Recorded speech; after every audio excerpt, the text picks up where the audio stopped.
નમસ્કાર, હું રાજ. આપ જોઈ રહ્યા છો સ્પાર્ક ટુડે ન્યૂઝ. જીએમઈઆરએસ હોસ્પિટલમાં આધુનિક તબીબી સાધનોની સુવિધા વધારવાની દિશામાં મહત્વપૂર્ણ પહેલ કરવામાં આવી છે. ગોત્રી હોસ્પિટલના સુપ્રિન્ટેન્ડન્ટ ડોક્ટર અનુપ ચંદાનીના પ્રયાસોથી એક મલ્ટીનેશનલ કંપનીના વિદેશી પ્રતિનિધિ મંડળે આજે હોસ્પિટલની મુલાકાત લીધી હતી. વર્ષ 2019થી આ કંપની દ્વારા જીએમઈઆરએસ હોસ્પિટલને વિવિધ મશીનો, તબીબી સાધનો અને અન્ય સુવિધાઓ ઉપલબ્ધ કરાવવામાં આવી રહી છે. છેલ્લા આશરે 6 વર્ષ દરમિયાન કંપની દ્વારા લગભગ ₹3 કરોડની કિંમતના સાધનો અને મશીનોનું દાન આપવામાં આવ્યું છે. હોસ્પિટલની મુલાકાત દરમિયાન વિદેશી પ્રતિનિધિઓએ વિવિધ વિભાગોની મુલાકાત લીધી હતી અને કંપની દ્વારા અગાઉ આપવામાં આવેલા સાધનોની કામગીરી અંગે માહિતી મેળવી હતી. દાનમાં આપવામાં આવેલા મશીનો અને તબીબી ઇન્સ્ટ્રુમેન્ટ્સનો યોગ્ય ઉપયોગ થઈ રહ્યો છે કે નહીં, દર્દીઓ તેનો લાભ લઈ રહ્યા છે, એટલે કે તેમને લાભ મળી રહ્યો છે કે નહીં, અને સાધનોની કામગીરી કેવી છે તે અંગે તબીબો તથા સંબંધિત વિભાગના અધિકારીઓ પાસેથી વિગતવાર માહિતી મેળવવામાં આવી હતી. આ મુલાકાત દરમિયાન જીએમઈઆરએસ હોસ્પિટલ તરફથી હવે વધુ આશરે ₹1 કરોડના આધુનિક તબીબી સાધનોની માંગ કરવામાં આવી છે. ખાસ કરીને સ્પાઇન સર્જરી અને સ્પોર્ટ્સ ઇન્જરીની સારવાર માટે જરૂરી આધુનિક સાધનો ઉપલબ્ધ કરાવવા માટે હોસ્પિટલ દ્વારા કંપની સમક્ષ દરખાસ્ત રજૂ કરવામાં આવી છે. હવે કંપની દ્વારા દરખાસ્તની સમીક્ષા કરવામાં આવ્યા બાદ વધુ ₹1 કરોડના સાધનો ઉપલબ્ધ કરાવવામાં આવે તેવી શક્યતા છે. જો આ સાધનો ઉપલબ્ધ થાય છે તો જીએમઈઆરએસ હોસ્પિટલમાં સ્પાઇન સર્જરી અને સ્પોર્ટ્સ ઇન્જરીની સારવારની સુવિધા શરૂ થવાની શક્યતા છે, જેના કારણે દર્દીઓને વધુ આધુનિક સારવાર સ્થાનિક સ્તરે જ મળી શકશે. I think it was a very good visit. We had a chance to look at all the departments, and we can see that the investments that we work together with the hospital are being put to very good use. We've been to the dental unit, we've been to the radiation unit. We also had a chance to go through the pediatric unit and the anesthesia unit, and I think it's making a lot of impact for the society.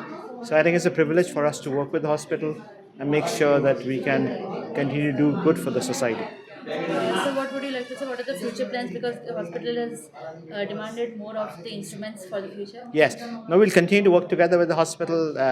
There has been some suggestions on where the money could be used in the future, looking at improvements in the laboratory, improvements for the children's play area and those kind of things, and also investment for the spinal unit.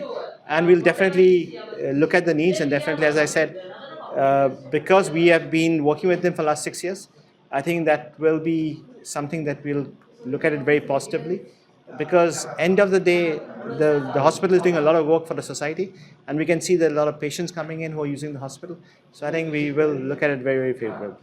What's your name? My name is Upal Roy, and I'm the managing director for Flint for India, Middle East, and Africa. No, I'm really pleased to see that it's a really well-managed hospital, and I really see that whatever we do here as Flint to donate some, we can give it back to the society, and it is good use, and we are really happy and appreciate that we can really make the whole hospital better and make the whole living for the people in the area here better. So it's really good to see. You visited different departments. What did you see, and what are the future plans?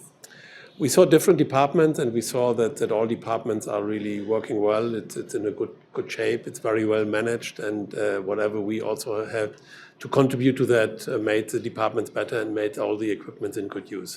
The hospital has asked for more CSR activities. What would you like to say? What are the future plans for that? So for us, we will make decisions on that, but finally we see that whatever we donated here is in good use, so we don't see any reason for not continuing this path for the future. Friend ગ્રુપમાંથી જે આપણા બરોડા ખાતે એમની હેડ office છે, એ લોકો આપણા hospital જોડે 2019થી સંકળાયેલા છે. એમના દર વર્ષે આપણને CSR અંતર્ગત સારું એવું ડોનેશન આપે છે. અત્યાર સુધી 2019થી અત્યાર સુધી જોઈએ તો મોર દેન 3 કરોડ જેટલું ડોનેશન એમણે આપ્યું છે. ફ્યુચરમાં બી એ લોકો આજે અહીંયા વિઝિટ કરી ગયા. એમના ઇન્સ્ટ્રુમેન્ટ્સનું જસ્ટિફાઈડ યુઝ થઈ રહ્યું છે, પ્રોપરલી પેશન્ટમાં યુઝ થઈ રહ્યું છે, એમનું સારું દેખભાળ થઈ રહી છે, મેન્ટેન છે. ફ્યુચરમાં બી આપણે એમની પાસે આર્થ્રોસ્કોપી અને એન્ડોસ્કોપી જેમ વાત કરતા હતા, તો એક સ્પાઇન એન્ડોસ્કોપી અને એક જોઈન્ટ આર્થ્રોસ્કોપી સિસ્ટમ લેવાનું છે, જેની આશરે કિંમત અરાઉન્ડ 1 CR જેટલી હશે.